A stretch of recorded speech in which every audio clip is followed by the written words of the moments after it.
สบายดีทุกคนมื้อนี้มาพบกันรายการสาวบุญพาหล่อเส้นเก่าเส้นเกยเนาะทุกคนซึ่งมื้อนี้สาวบุญสิพามาหล่อเป็นวัดหรือว่าเป็นงานบุญเด้อทุกคนเนาะก็คือเป็นงานบุญบ้านคำแห้งเนาะทุกคนบ้านคำแห้งเมืองไซภูทองแขวงสวรรณเขตสปป.ลาวเฮานี่เองเนาะทุกคนเนาะซึ่งข่อยจะพามาเบิ่งภาพบรรยากาศโดยรวมของวัดเด้อของวัดบ้านเพิ่นว่ามื้อบุญหรือว่ามีการจัดงานบุญน่ะเพิ่นจะมีหยังแหน่เนาะทุกคนเนาะซึ่งอันนี้จะเป็นศาลาลงธรรมเด้อหรือว่าเป็นศาลาบ้านเพิ่นเนาะซึ่งการเฮ็ดบุญนี่ก็จะมีกองบุญเด้อทุกคนเนาะที่เฮาคอยเห็นไกลๆนั่นจะเป็นกองบุญเนาะซึ่งศาสนาพุทธเฮานี่จะหูดีเนาะทุกคนเนาะเรื่องกองบุญเรื่องต้นเรื่องอันนี้จะหูดีและก็ที่เฮาสังเกตเห็นบ่ทุกคนอันนี้คือทุ่งเนาะทุ่งที่เวลาเป็นบุญนี่เพิ่นจะแม่บ้านเนาะทุกคนเนาะแม่บ้านเพิ่นจะยิบเนาะยิบแล้วก็มาในวัดหั่นน่ะทุกคนเว้าง่ายๆก็คือสมัยทุกมื้อนี้หั่นนะทุกคนหาเบิ่งยากเลยได้สิเห็นสิมีทุ่งแบบนี้เนาะทุกคนเนาะซึ่งสะบุญหันก็ไปหลายบ้านอยู่แต่ว่าบ่ค่อยเห็นเนาะทุกคนเนาะพ่วมสิมาเห็นว่าวัดบ้านคำแหงนี่เนาะทุกคนเนาะเพิ่นยังอนุรักษ์รักษาหีดของประเพณีวัฒนธรรมอันดีงามของลาวเฮาไว้อยู่เนาะทุกคนก็คือเพิ่นมีการเฮ็ดซอทุ่งหรือว่าทุ่งขาวที่ว่าประดับประดาด้วยเงินเนาะทุกคนเนาะที่ว่าเพิ่นห่ออยู่หั่นก็จะมีเงินใบพันใบ2,000อีหยังก็ว่ากันไปเนาะทุกคนเนาะอันนี้จะเป็นภาพบรรยากาศโดยรวมของวัดบ้านเพิ่นเด้อทุกคนก็จะมีแม่ค้าเช้าขายเนาะแม่ค้าเช้าขายเพิ่นมาวางขายเครื่องขายสรรพสินค้าต่างๆเนาะทุกคนเนาะบ่ว่าสิเป็นเครื่องอุปโภคบริโภคบ่ว่าสิเป็นพวกเสื้อผ้าหรือว่าบ่ว่าสิเป็นอาหารการกินเนาะทุกคนเนาะก็คือ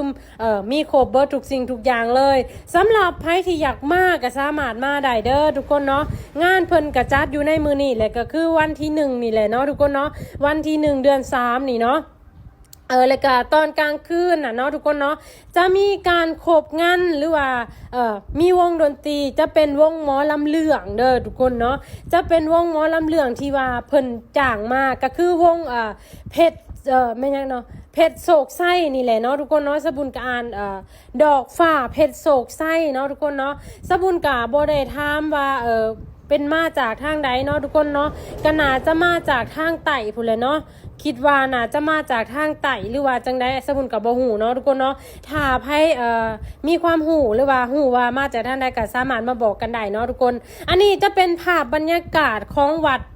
บ้านคำแหงเด้อทุกคนเนาะแม่ค้าเจ้าขายเพิ่นก็สิมาวางขายเครื่องของเนาะทุกคนเนาะและก็สำหรับใครที่อยากเสี่ยงดวงบ่ว่าสิเป็นกระลอกกระแลกหรือว่าบ่ว่าสิเป็นพวกนั่นก็มีเด้อทุกคนเนาะสำหรับคนที่มักเสี่ยงดวงแล้วมีหมากปุ่มเป้าที่ว่าสัตว์หมากปุ่มเป้าก็มีเนาะทุกคนเนาะสำหรับใครที่มักเลาะเนาะมักเลาะงานบุญหรือว่าสิพาลูกพาเต่าพาสู่พาแฟนพาไผไปก็ได้เนาะทุกคนเนาะสำหรับใครที่อยากไปก็สามารถไปได้เด้อทุกคนเนาะ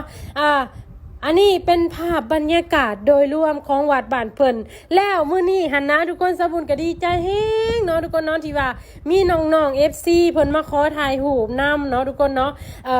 ข่อยก็ลืมว่าสิขอรูปน้ำเพิ่นเนาะข่อยก็ลืมให้เขาเจ้าถ่ายให้เนาะเพิ่นก็มาขอถ่ายรูปนำสบุญดีใจแฮงทุกคนถ้ามี